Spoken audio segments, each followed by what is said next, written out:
Ladies and gentlemen, my name is James Scarecebrook, otherwise known as the Intrepid Wino, and welcome to another edition of Let's Taste.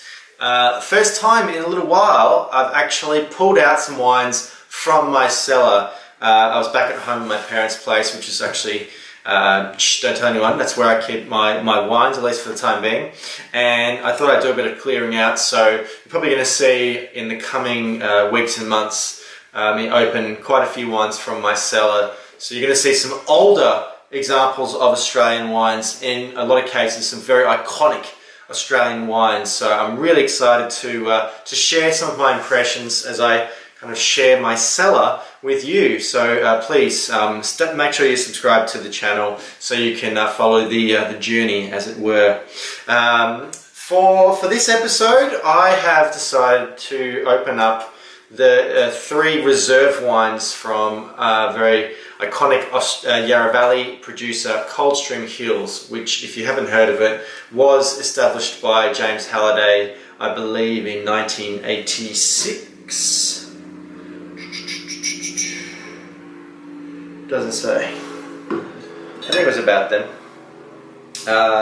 So yeah, it's been there for a good 30 years. The winery was sold to Southcorp, which Southcorp was then bought out by Foster's, and Foster's split their wine and beer businesses, and so it is still in the under the ownership of Treasury Wine Estate. But at this point in time, it probably would have been either James Halliday still owned it, or it would have been Southcorp. So the three wines are all from the 2004 vintage, which is considered to be a very good vintage, on the cooler side, pretty important after the very warm 2003 vintage, but definitely not as cold as the 2002 vintage. And these are the reserve wines, so the Reserve Chardonnay, Reserve Pinot Noir, and the Reserve Cabernet Sauvignon, easily the three most important grape varieties in the Yarra Valley region. One of the really remarkable things about Coldstream Hills is they have the main vineyard, which sits beneath the winery, is actually a natural amphitheatre. The slope is reasonably steep, the aspect of the vineyard, and it is an ideal growing spot, I guess, for premium quality grapes. And so I'm excited. One of the other things I'm really excited about is the fact that these are all under a screw cap, which is exciting to see. These are very premium wines, not just white, but two red wines, all under screw cap, which is, I think, excellent. So without further ado, let's start cracking the screw caps. First up is the Reserve Chardonnay 2004.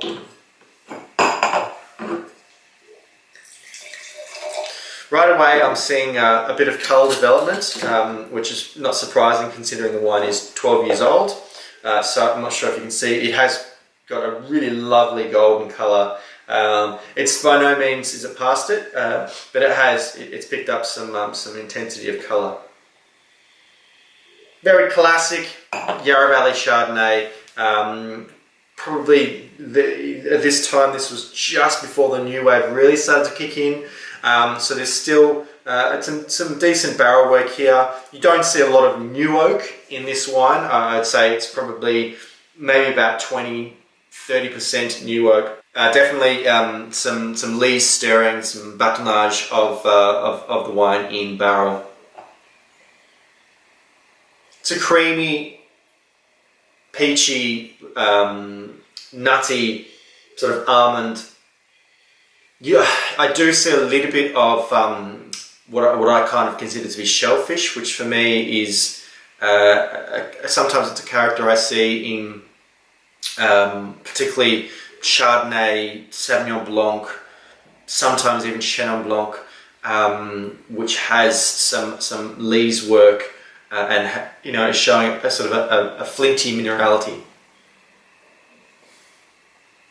No, but this is very textbook Yarra Valley Chardonnay. I think Coldstream Hills was one of the forerunners of the almost revival, I guess, or it was one of the tent poles 10 poles, 10 pegs for Yarra Valley Chardonnay, and really was, I still think that Yarra Valley is the best Chardonnay region in Australia. Let's taste.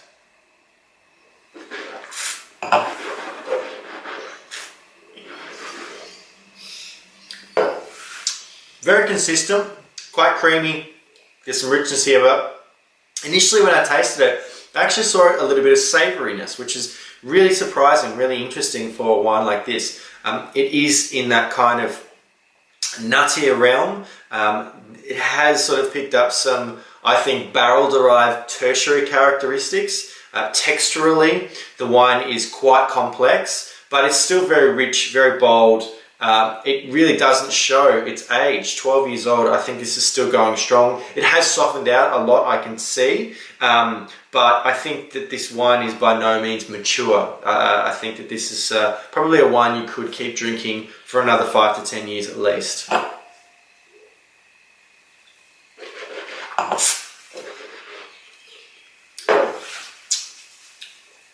Yeah, a lot going on in that mid palate. And it's quite complex as well. There is some sweetness of fruit as well. I dare say that the fruit probably was quite ripe, and then when you're doing lees work in barrel, you can bring out that richness even more, particularly as far as the texture of the wine. Very, very solid start, very textbook Yarra Valley Chardonnay. So let's move on to the Reserve Pinot Noir, again 2004. I might give my glass a bit of a rinse. Right away from pouring it, I actually can see some development as far as the colour.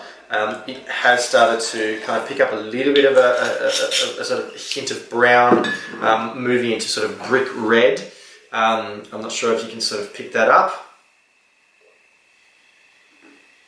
This is certainly showing some maturity. It's not looking old by any means, but it's showing some development. It's picking up that kind of savoury, mushroomy kind of character, which you can see in very good quality Pinot Noir. There's some sort of stalkiness, some sweet bread, not sweet bread, sweet biscuit kind of characters. It has that character of sort of dried currants, dried raspberries as well.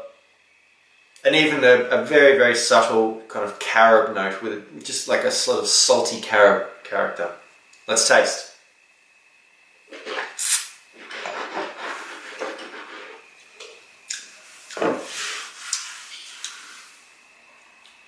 This is quite vibrant on the palate. It is in that kind of lighter realm, but there is some quite explosive dried red fruit characters. The barrel work is very, very well integrated. There's just a very, very delicate hint of kind of coconutty notes, which you do see in some barrel work with red wines of some age. But this is again, it's a very solid, very well structured wine. I don't think it probably has the aging potential that the Chardonnay does. I think this is at most you might like keep this for another 5 years or so. But again, a very, very solid Yarra Valley Pinot Noir. I think to a certain extent, Pinot Noir has evolved a little bit more in the Yarra Valley.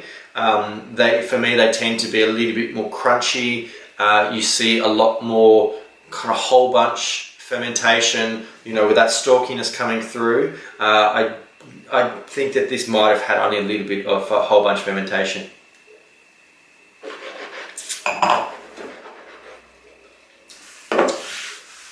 Again, quite nice sweetness of fruit.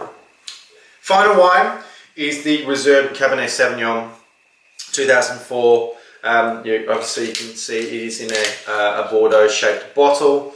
Probably a bit of a giveaway. This one is quite intense in colour. Straight away you can see the darkness, and it looks a lot more youthful than the Pinot Noir does. That possibly could just be the fact that there is probably more colour, more anthocyanins, more tannins in this wine.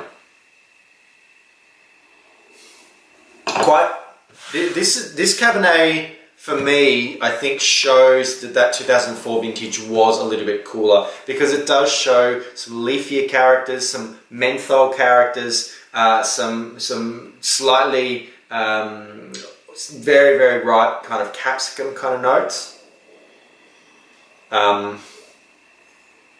Which indicate sort of that the fruit was underripe, but I actually like those characters in my Cabernet. I don't drink a lot of Cabernet, but I really don't like, for me, the Cabernet kind of hits a certain point and then it very quickly falls away. So it's a very delicate tightrope walk that you are playing with when you're picking the Cabernet, so that it retains some of that lovely kind of leafiness, the stalky kind of dustiness, without it falling over. Because if it gets over a certain point, it becomes very, what I think is very bland, and then if it gets too ripe, then it becomes very broad and very heavy.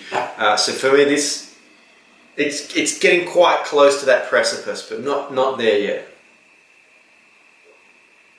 Yeah, minty kind of eucalypt, very, very subtle black currants. Again, very, very textbook Yarra Valley Cabernet. Let's taste.